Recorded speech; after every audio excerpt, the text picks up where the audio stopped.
Que hoy es mi cumpleaños. Bueno, después de la reunión, mi señora y mi suegra prepararon unas ricas tortas para compartir con ustedes, así que no se vayan. Vamos a tirar la iglesia por la ventana, ¿no? Bien, así que bueno, esa fue la incentivación, ¿no? Bueno, vamos a eh, empezar un mensaje en esta mañana tratando de esquivar el frío. Gracias a Dios por los que prendieron las estufas, porque sin lugar a dudas eh, nos tocó que el invierno se adelante. Y yo pensando en el invierno, también veía que Pablo le decía a Timoteo que venga antes del invierno. Y, y eso del invierno en aquel tiempo tenía que ver justamente con que el frío en ese lugar donde estaba Pablo, en el hemisferio norte, se combatía, bueno, haciendo fuego. Y este fuego siempre salía de la madera. O sea, se cortaban árboles.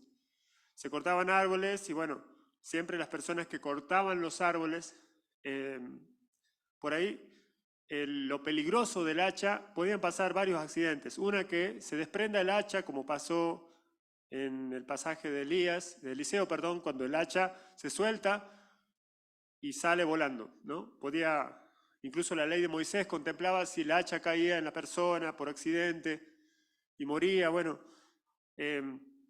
Pero también había, y hay, una forma de accidentarse que es cuando uno, seguramente a ustedes le pasó, bueno, a mi mamá una vez le pasó bueno, que una astilla saltó, ¿no?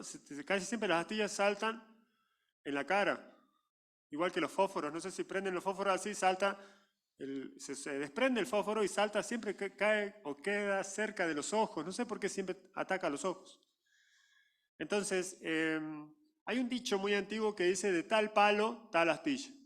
O sea, si vos estabas cortando un árbol fuerte, la astilla también va a ser fuerte y bueno, cuando se impregne en tu piel también va a ser fuerte. Entonces, de este dicho, bueno, se habló muchas cosas. Bueno, una de las principales es cuando uno piensa en el papá y en el hijo. Dice, de tal palo, tal astilla. O sea, si así como fue el padre, así también va a ser el hijo. Bueno, se refiere, por ejemplo, a las costumbres que tenía el papá, al carácter que tenía su papá, incluso a la fisonomía, o sea, algunos rasgos que tenía en cuanto a sus ademanes con las manos o cosas que se heredan. Podemos decir que, hemos dicho un refrán muy famoso. Dice, bueno, él se parece a su papá, ¿no? Por ejemplo, mi mamá decía, vos te parecés a tu papá, pero tu papá era bien colorado, me dice, ¿no? O sea, que la tez de él era así color tomate prácticamente. Entonces, por ahí, cuando uno está pasando frío como ahora, la tez se hace clara. Y cuando hay un sol tremendo, la tez se hace oscura. Pero en la fisonomía, los rasgos se parecen, bueno, o tienden a ser como lo fue, digamos, de tu familia o tu padre o a quien te parezcas. A veces también, cuando nosotros tenemos una afinidad con alguien, dicen, bueno, él es como mi padre, ¿no? Por ejemplo, algunas personas se crían con los abuelos, con los tíos. Dice, yo no tuve papá, pero él fue como mi papá. Entonces, ¿qué es lo que sucede cuando se dan esos casos? La persona adquiere los rasgos al caminar, adquiere, por ejemplo, algunas palabras. Cuando una persona recibe a Cristo con un evangelista, también recibe, por añadidura, algunas características o cualidades del evangelista. Por ejemplo, en mi caso, cuando yo recibí a Cristo, yo trataba, no me daba cuenta, pero después me di cuenta, que yo quería ser como el muchacho que me habló de Jesús, como Luis, que era Luis, un muchacho muy elocuente, era una persona muy tranquila y bueno, pero había muchas diferencias. Él era bajito, ¿no? Y yo no, yo era alto. Bueno, él tenía cabello lacio, yo tenía cabello ondulado. Él era peruano, yo era argentino. Él tenía novia, yo era soltero. O sea, varias cosas, diferencias, ¿no? Cuando yo llegué a Jujuy, podríamos decir que era como una fotocopia de él. Y trataba de ser como él. En todas las cosas es como que uno tiene como, le dicen, bueno, un padre espiritual, es la persona que es un referente en cuanto a las cosas de la Biblia. Y seguramente en tu vida también tenés referentes. Bueno, siempre los equipos dicen, bueno, ganó el papá, dicen, no, hoy ganó el papá.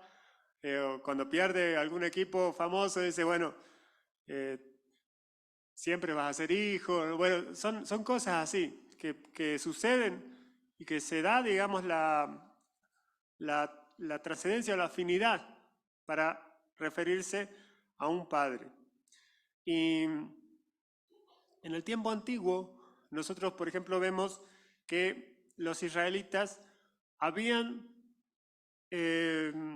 direccionado toda su atención hacia Abraham, porque él era el primer, para ellos, el padre de todo lo que es Israel. En realidad el padre era Jacob, pero ellos iban a la anterior, hacia Abraham. Había también algunos que eran así como partidarios, somos discípulos o seguidores de Moisés. Entonces era como que algunos decían, bueno, de David. Entonces buscaban un referente, un punto de referencia para moverse, valga la redundancia, y para actuar conforme a él. Los más ortodoxos, los más radicales decían, nosotros somos descendientes de Abraham, hijos de Abraham, ¿sí? Y los que, por ejemplo, los que querían independencia, los que querían ser libres, dicen, no, nosotros somos descendientes de David, somos de Judá, somos de la tribu más fuerte. Otros decían, no, bueno, nosotros somos, los más espirituales decíamos, somos de Moisés, ¿no? Porque sabían la ley, porque eran... Entonces, había como un grupo más opositor a Jesús, que fueron justamente estos que hablaban de que eran seguidores o hijos, como ellos se llamaban, de Abraham. Y hoy vamos a ver un pasaje en Juan capítulo 8. Y hoy terminamos Juan 8.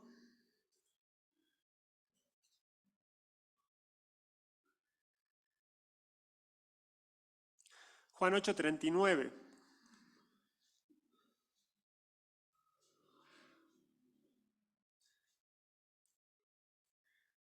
Dice la palabra de Dios, respondieron y le dijeron, nuestro padre es Abraham. Jesús le dijo, si fueseis hijos de Abraham, las obras de Abraham haríais. Pero ahora procuráis matarme a mí, hombre que os he hablado la verdad, la cual he oído de Dios. No hizo esto Abraham. Vosotros hacéis las obras de vuestro padre. Entonces le dijeron, nosotros no somos nacidos de fornicación. Un padre tenemos que es Dios.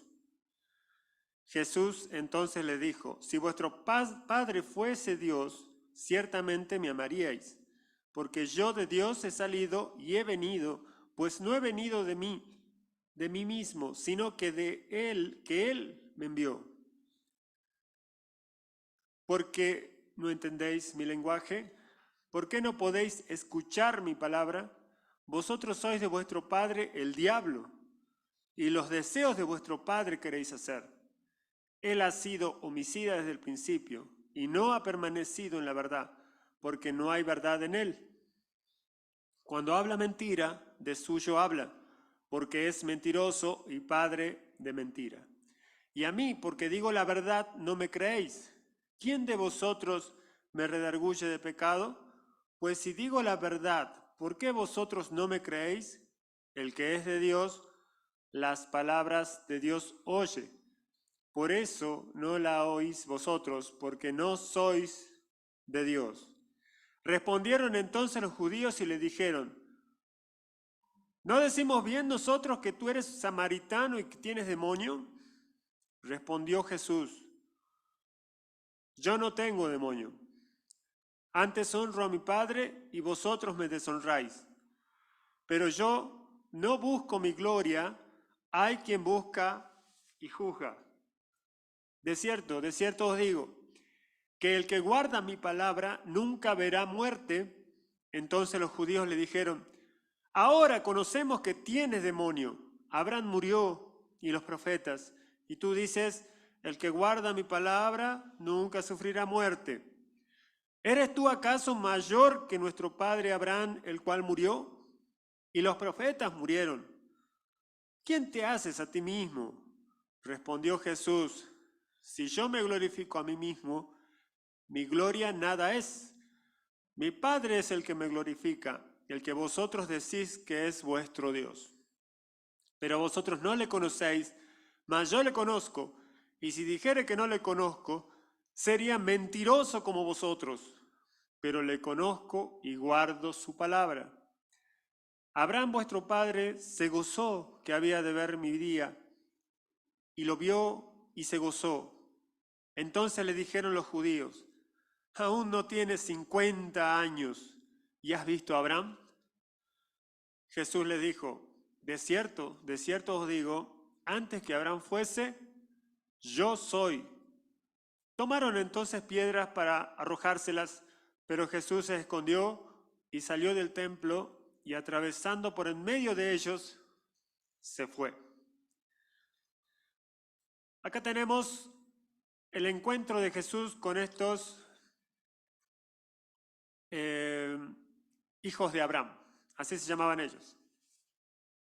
Dice el versículo 39, somos hijos de Abraham, nuestro padre es Abraham.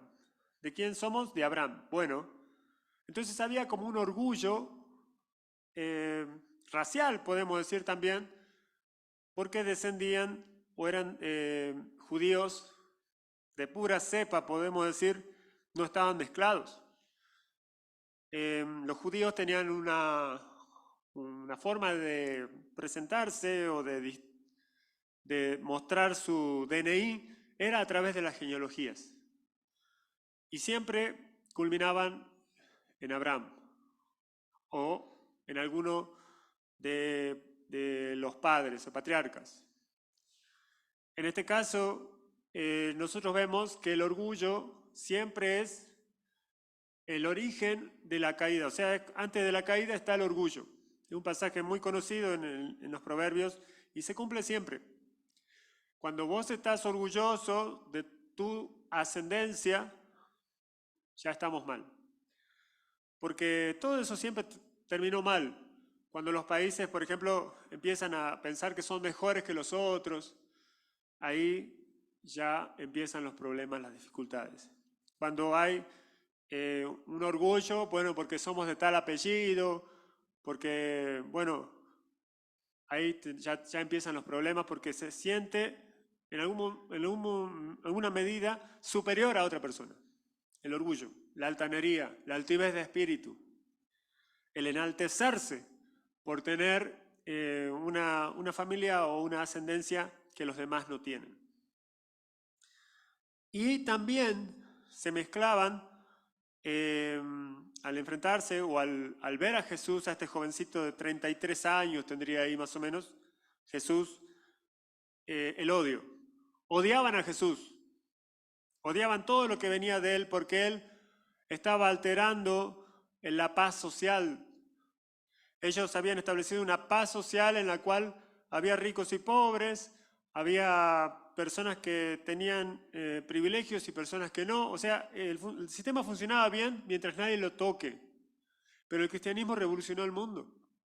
El cristianismo cambió todas las esferas porque la vida espiritual cambia todas las áreas de tu vida.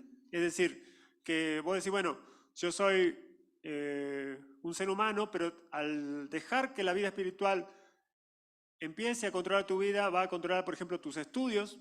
La persona que estudia va a comunicarse con Dios, va a orar, va a pensar en qué carrera estudiar y dejarse guiar por la voluntad del Señor para su vida. El que tiene problemas con sus emociones también va a orar y el Señor va a sentir lo mismo que él y lo va a ayudar, lo va a sacar de ese pozo de desesperación. Hay muchos salmos que hablan de esto.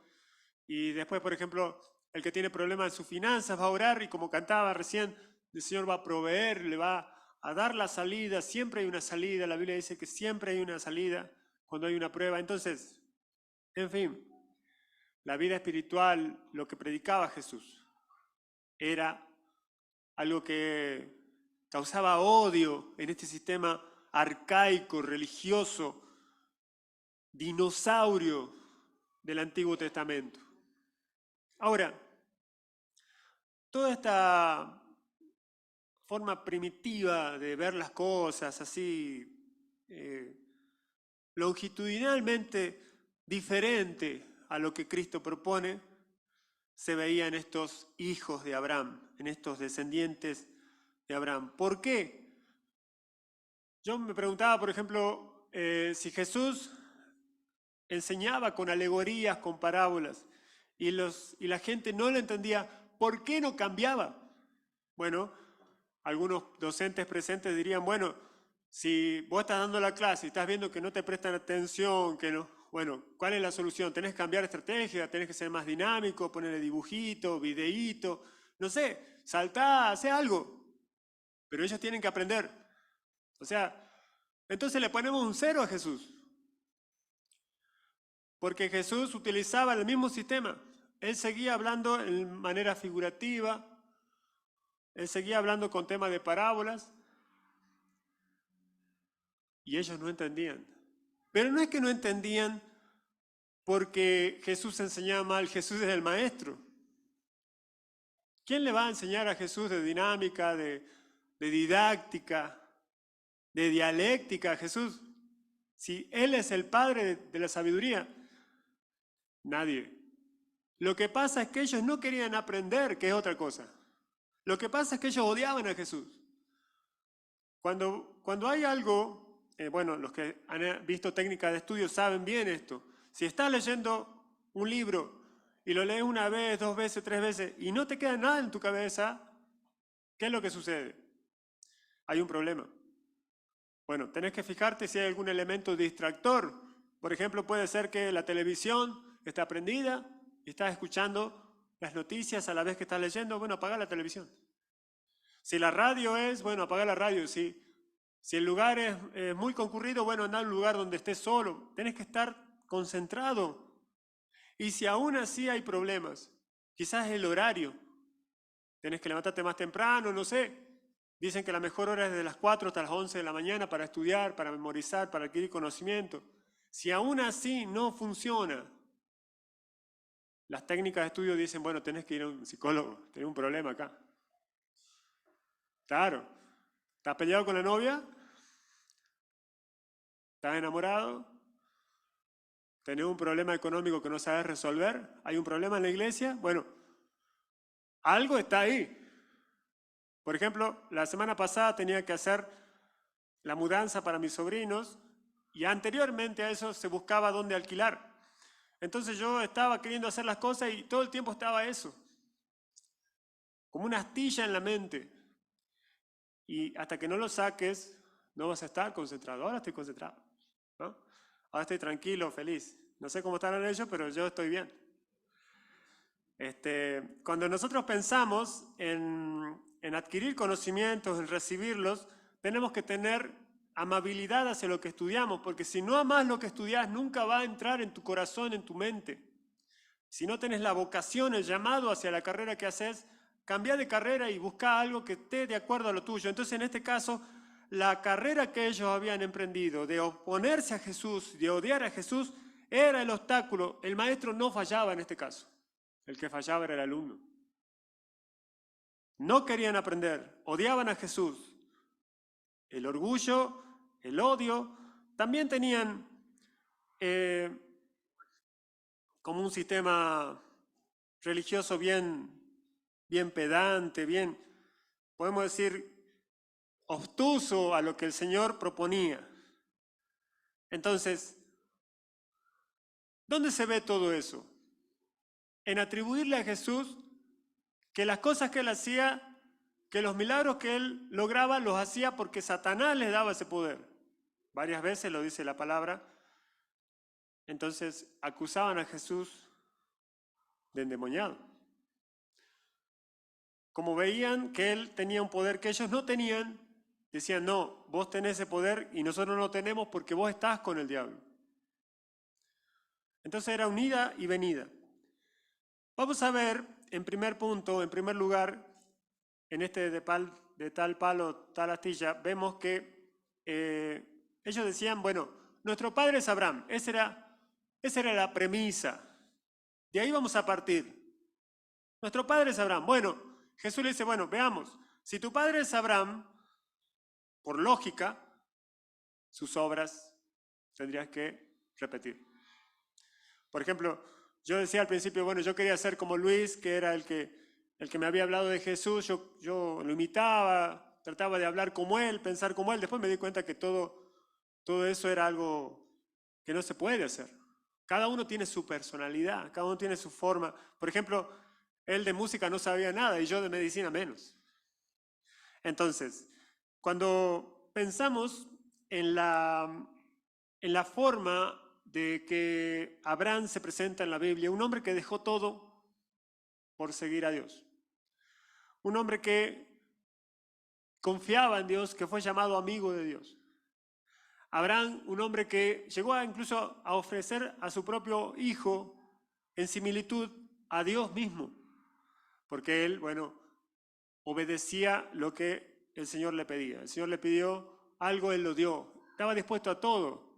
Un hombre que tenía un corazón puesto en la fe. ¿Cómo es un corazón puesto en la fe? Un corazón confiado en Dios. Ese era Abraham.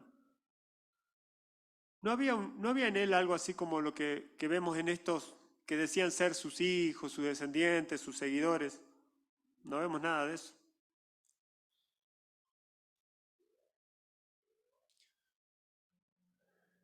En este pasaje se da algo que no se da en ningún pasaje.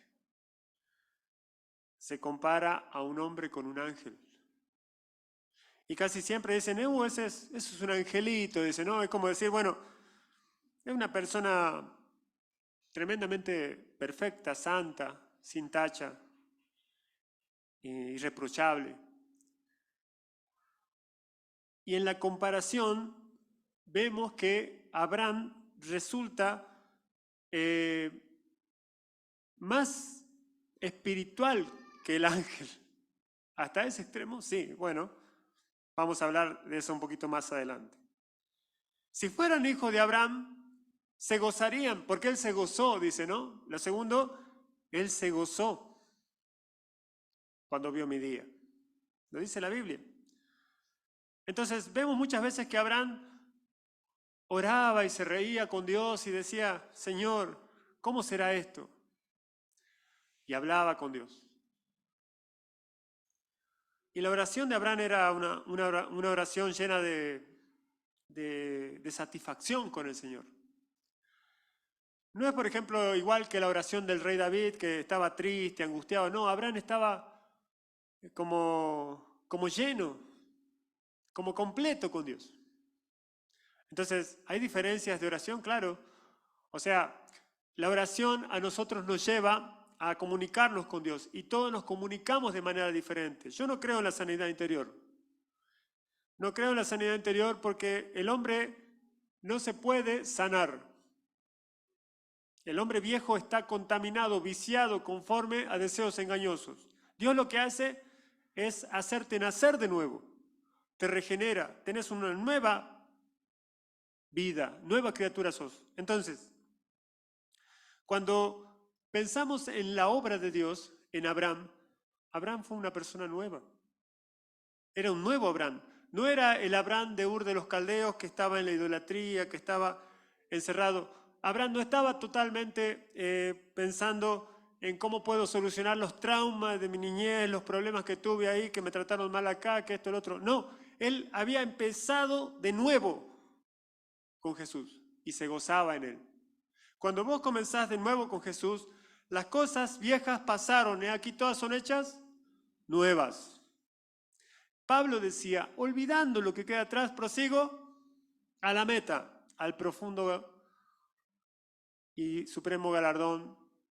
Puesto los ojos en Jesús, dice el autor de Hebreos, que algunos dicen que es Pablo, yo no, pero dicen, puesto los ojos en Jesús, autor y consumador de la fe, correr para adelante. O sea, jamás un corredor va en una carrera mirando hacia atrás. Porque si no se puede caer, bueno, es obvio que nadie lo hace, a menos que esté loco. Entonces, la nueva vida en Cristo implica en Abraham un cambio total. Las personas que reciben a Jesús experimentan eso. Entonces nacen de nuevo.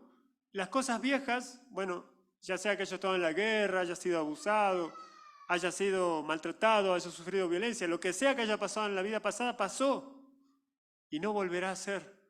A partir de ahora todas las cosas son hechas nuevas. Y Dios restaura todo lo que pasó. ¿Cómo lo hace? A través de su poder santo. Entonces, muchas veces nosotros vamos a tener que acostumbrarnos a vivir con un muerto. Pablo decía, despojaos del viejo hombre, porque los romanos tenían una tortura de, por ejemplo, si vos matabas a una persona, te ataban el cadáver del muerto en la espalda y tenías que andar con eso hasta que te vuelvas loco por eso. Entonces andabas por ahí con el muerto atado atrás en la espalda. Esa era la tortura que ellos tenían para los asesinos. Entonces Pablo decía, despojaos del viejo hombre, que está viciado. Lastimosamente, muchas veces nosotros vamos a tener que lidiar con ese viejo hombre, maloliente, con malas cosas del pasado, con recuerdos, con cosas, pero tenemos que estar ahí. Y el único que nos va a dar la fortaleza para enfrentar cada embate de la vida es Cristo. Entonces, Abraham era una persona que, sí, tenía sus defectos y estaba luchando con esas cosas, pero él era completo en Jesús. Se gozaba en Jesús. Ese era su gozo. Cuando nosotros buscamos algo que nos produce felicidad, ya tenemos en la mente quizás una comida rica, otro quizás una persona, otro quizás un estilo de música, algo que te produce, bueno, cuando ponías esa premisa en Abraham, él pensaba en Jehová, pensaba en Dios. Él se sentía completo, se gozaba en Dios. Me gozo en Jesús, como dice el himno. Y lo mismo pasaba con Dios hacia él. Las obras de Abraham haríais. O sea, alguno dice, bueno, yo sigo a tal predicador, sigo a tal misionero. Bueno, compórtate como él entonces. Haced las cosas que él hace. Ese es más o menos lo que Jesús le dice. Bueno, si ustedes son hijos de Abraham, tendrían que hacer lo que él hizo y tendrían que gozarse en mí, porque él se gozó en mí, se gozó en mi día. Veamos lo segundo. Vuestro padre es el diablo, le dice Jesús. Vuestro padre es el diablo porque quieren hacer los deseos. Creo que hay una versión por ahí, creo que la NTV, no, la Palabra de Dios para Todos, que dice, la maldad es lo que quiere hacer. Entonces, este Satanás es un ángel, pero es un ángel caído. ¿Y cómo puede ser que la Biblia muestre que los ángeles tengan hijos? Bueno, es un sentido de la enseñanza de Jesús. Abraham tenía hijos por descendencia y también por querer imitar o querer seguir sus pisadas. Lamentablemente, acá vemos que más parecidos a Abraham no eran, sino eran más parecidos a Satanás. Yo me acuerdo de una señora que decía, uy, dice, su marido es un ángel, dice, ¿no? ¿Qué va a ser un ángel? Este es un diablo en persona, dice, ¿no? Y bueno, nosotros pensamos que Jesús era un poco áspero.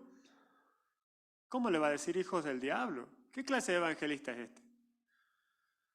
No le pueden decir eso a la gente porque se va a ofender, te van a hacer un juicio, te van a meter preso. ¿Cómo le vas a decir hijo del diablo a estos hombres funcionarios religiosos de descendencia de la oligarquía judía? ¿Cómo te vas a atrever a decirle hijo del diablo? ¿Quién de ustedes iría a una persona importante, un gobernador, un intendente, a decirle vos sos un hijo del diablo? Bueno, muy al estilo de los profetas, Jesús, como Juan el Bautista, bueno, Juan el Bautista le dijo generación de víboras, ¿no? ¿Se imaginan muchas víboras ahí caminando? Bueno, acá Jesús hace algo similar. Bueno, ¿por qué eran hijos del diablo? Porque hacían las obras de su padre, el diablo. Y una de las primeras cosas que menciona ahí es que él ha sido homicida desde el principio. Ustedes dirán, ¿cuándo Satanás mató a alguien? Y ustedes buscan en la Biblia y nunca, bueno, en el caso de Job dice, hacerle de todo, pero no toques su vida. Entonces, si este ángel puede matar personas, bueno, si Dios lo autoriza, sí. Pero en el caso de Satanás,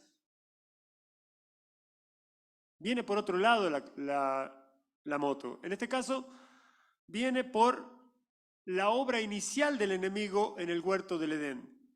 Dice San Pablo en la carta a los Romanos que el imperio de la muerte entró o gobernaba Satanás. ¿Por qué el imperio de la muerte? Porque cuando Adán peca, se produce la muerte, la separación de Dios. Cuando una persona muere, el espíritu se separa del cuerpo, ya lo sabemos. Bueno, Satanás logró que el hombre se separe de Dios y que busque su propio camino. A partir de eso, el hombre muere. Polvo eres y al polvo volverás, porque eso va a ser la consecuencia principal. Entró la muerte. Desde que entró Adán, entró la muerte. Entonces todos murieron.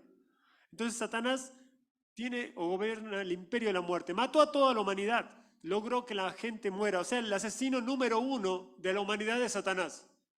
Porque él logró que toda la gente muera. Todos mueren. ¿Cómo lo hizo? Bueno, le dijo a Eva, mira, puedes comer de este fruto. Vas a ser como Dios. Ella comió engañada. Adán comió porque quiso. Y los dos le dieron las llaves de la muerte a este ángel caído, que ya previamente había muerto él y había hecho morir también, o sea, separarse de Dios a la tercera parte más o menos de los ángeles.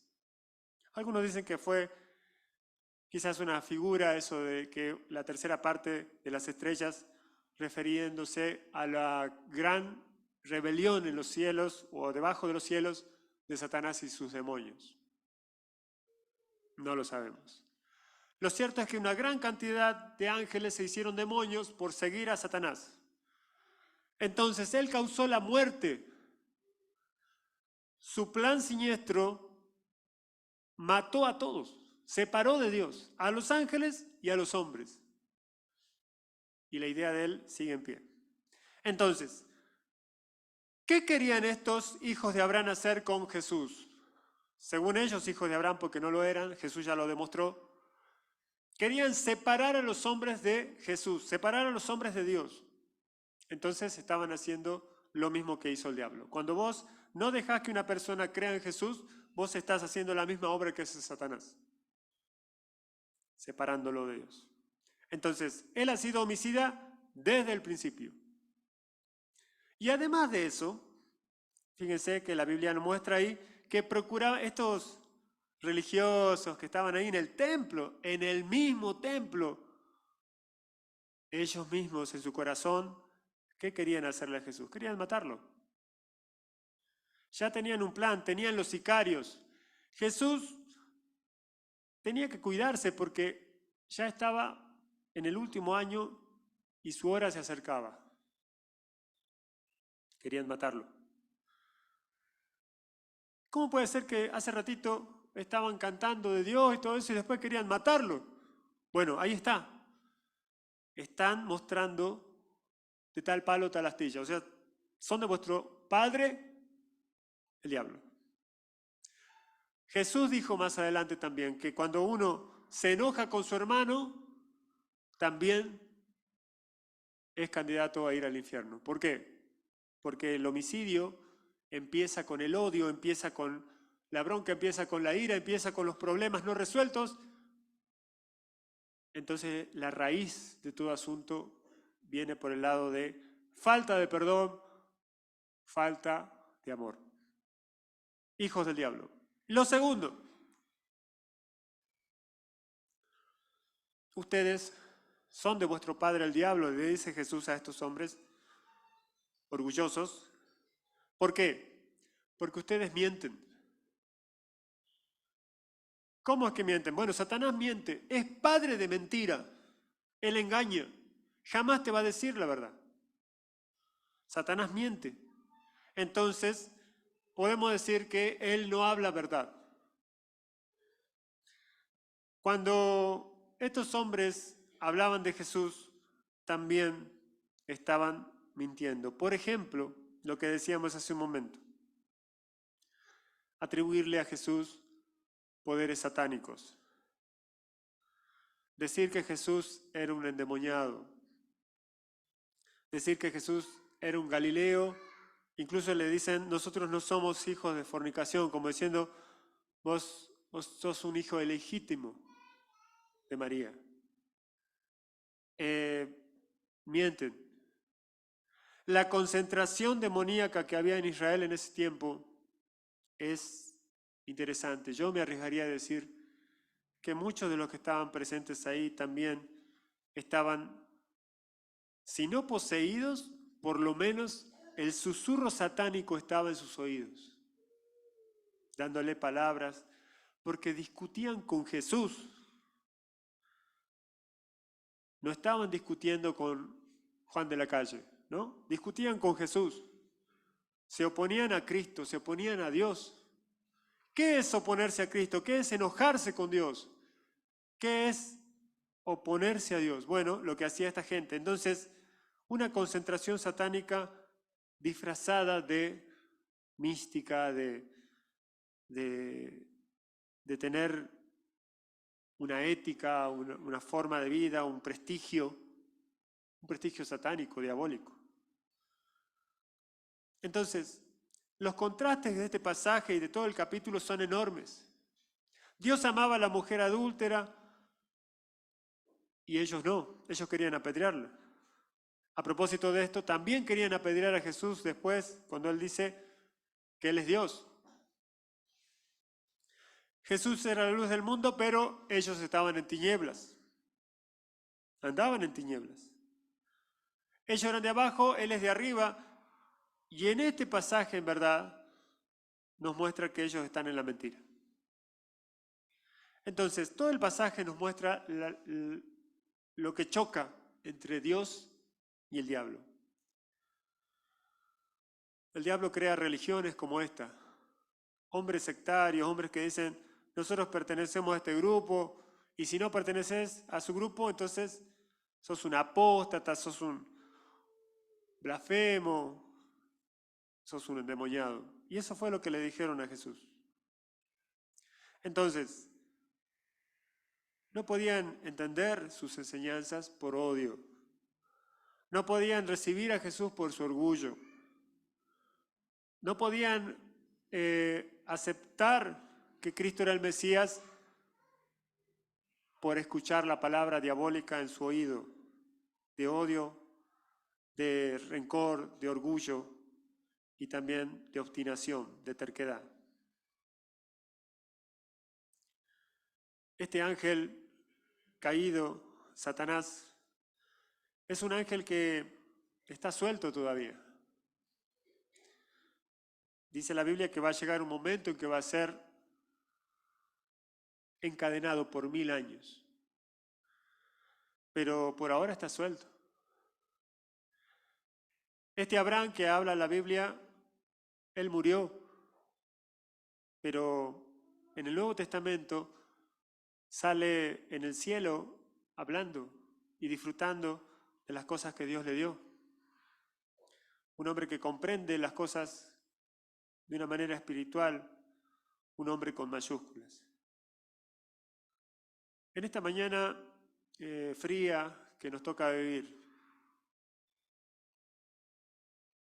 ¿cuál es tu punto de referencia? Si dirían, bueno, tu nombre, y dirían de tal palo, tal astilla, ¿de qué astilla o a qué astilla pertenecerías vos? ¿A qué tipo de tronco? ¿Sos del tronco del orgullo? O sea, tan orgulloso como tus padres. ¿Sos del tronco del odio? Entonces, así como hay odio, yo también. Bueno,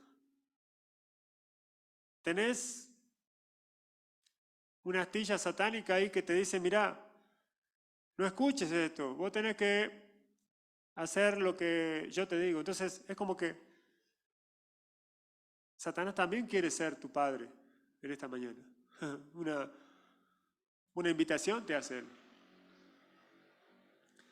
Pero así como Jesús enfrentó a estos sectarios, religiosos, obstinados judíos, así también Jesús en esta mañana te enfrenta, te confronta y te invita también a la vez. Esta gente no lo entendía a Jesús porque lo odiaban, pero estoy seguro que vos no odias a Jesús. Si has venido acá en esta mañana es porque algo te tenés con Jesús, algo te trae con Jesús, ya sea creyente o no. Lo que nos invita o que nos da como ejemplo Jesús en esta mañana es que sigamos las pisadas de Abraham. Abraham, un hombre tierno, un hombre con fe, un hombre entregado, un hombre que tuvo sus errores, pero de todos los sacó Dios. Un hombre que hizo lo que Dios le pedía y que se gozaba en él. Quizás vos decís, bueno, yo me gozo en que, bueno, me aumentaron el sueldo, me gozo en que yo soy, el partido político que sigo, bueno, está en el poder, alguno dirá, bueno, no, la música que escucho, otro dirá, bueno, la carrera que tengo es la mejor. No importa esas cosas. Abraham, como Pablo también, decía, todo eso es como basura. Lo más importante es Cristo. Oponerse a Cristo sería seguir el camino que estos hombres siguieron. Obstinados, tercos, terminaron apedreando a Jesús, desechando, despreciando. Dice el profeta, ¿no? Será despreciado, desechado entre los hombres, varón de dolores. Bueno, qué triste que las personas que él más espera, que él más habla, son las personas que más le resisten. En esta mañana no seas como estos hombres. Y recibí a ese Jesús en tu vida. Al Jesús que puede hacer que cada una de las cosas que nosotros hacemos puedan ser para mejor, para acercarnos más a Dios. Para que nuestra vida de pensamiento, nuestra vida de emociones, todo esté impregnado por la vida espiritual. Para que podamos nosotros también compartir con mucha gente lo que Él hizo por nosotros. Es cierto, Satanás es el homicida desde el principio. Pero así como la muerte entró por un hombre, la vida entró por medio de otro hombre que es Jesucristo. La muerte entró por Adán, un Adán que comió de un fruto que no tenía que comer, pero la vida entró a través de Jesucristo. ¿Cómo recibo esa vida? En primer lugar, arrepintiéndome de vivir lejos de Él. Hace rato hablábamos que la muerte es la separación de Dios. Bueno, si hasta ahora hay algo que te separa de Dios, alguna cosa que no te deja acercarte a Él, no te deja, bueno, separarte de eso, arrepentirte de haber vivido así y dejar que la palabra entre en tu corazón. Jesús es la palabra. Jesús va a entrar en tu corazón y Él va a poner las cosas en su lugar. En primero, el pecado que nosotros tenemos nos lleva directamente a una situación en que va a quedar Satanás en el futuro. La Biblia dice que Dios no perdonó a los ángeles que pecaron, sino que los arrojó a prisiones eternas, al infierno, preparado para ellos. Dios no quiere ese futuro para nosotros. Dios no quiere que vivas un infierno hoy en día, sino que seas libre en Cristo Jesús. ¿Cómo logró eso Jesús? Dice la Biblia que la paga del pecado fue su muerte en la cruz. En este pasaje que nosotros vemos, Jesús alude o hace alusión a Abraham. Abraham, en un momento dado, cuando Dios le pidió a su hijo, él estuvo dispuesto incluso a darlo. Pues bien, Dios hizo exactamente lo mismo con su hijo. Dice la Biblia que de tal manera amó Dios al mundo que ha dado su hijo para que todo aquel que en él cree no se pierda, sino que tenga vida eterna. Entonces, Jesucristo vino a este mundo a morir en una cruz para pagar el pecado, esa ofensa que vos hiciste a Dios, que yo hice a Dios. Porque el pecado no solamente te destruye a vos, sino que ofende a Dios, te separa de Dios, te aleja de Dios. La única manera de estrechar los dos aspectos de nuestra vida, la vida espiritual y la vida natural, es a través de Cristo. No creas a esa superchería que hacen ahora estos milagreros que andan por ahí. La Biblia habla de algo profundo, de algo total, de una nueva vida, de un nacimiento nuevo, de una regeneración. Solamente Cristo puede hacer eso. ¿Cómo lo hago? Bueno, en primer lugar, yo te invito a cerrar tus ojos en esta mañana. Y si hasta ahora no lo hiciste, hoy puede ser ese día. Si ya lo hiciste, puedes orar por las personas que están presentes, que quizás no lo hicieron todavía. Querido Dios, estoy arrepentido de oponerme a ti, de estar siempre en contra de lo que vos decís, como esta gente, obstinada, terco, egoísta, orgulloso. No quiero ser como Satanás, un caso perdido que va a ir directamente al infierno, sino que quiero salvarme. Por eso, Señor, te pido perdón por mis pecados. Y quiero acercarme a ti en esta mañana.